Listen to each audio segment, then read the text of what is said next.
विधानसभेच्या निवडणुकीच्या निमित्ताने आम्ही सगळ्या जणांनी ठणकावून सांगितलं होतं की महाराष्ट्रामध्ये सक्षम असा धर्मांतर विरोधी कायदा म्हणजे लव जिहाद विरोधी कायदा हा आमचा हिंदुत्ववादी विचाराचे सरकार घेऊन येईल असा शब्द आदरणीय मुख्यमंत्री देवेंद्र फडणवीस साहेबांनी तेव्हा दिला होता आणि महाराष्ट्राच्या हिंदू समाजाने विश्वास ठेवून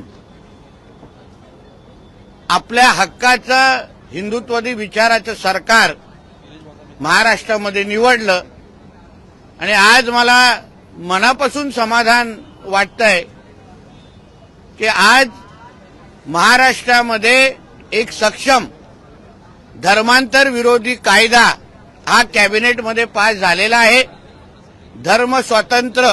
अधिनियम 2026 या अंतर्गत ज्याचा लवकरच काही तासामध्ये GR निघेल, यापुढे आमच्या कुठलीही हिंदू बहिणीकडे कुठलाही हिरवा साप जिहादी वाकड्या नजरेने पाहू शकणार नाही आणि अशा पद्धतीचे कुठलेही त्यांनी लव जिहाद सारखा प्रकार करण्याचा प्रयत्न केला तर आता महाराष्ट्रामध्ये अतिशय सक्षम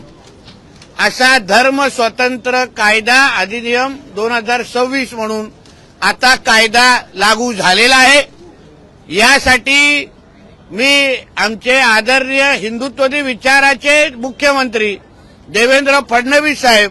दोन्ही उपमुख्यमंत्री आणि पूर्ण कॅबिनेटचा मी मनापासून आभार मानतो।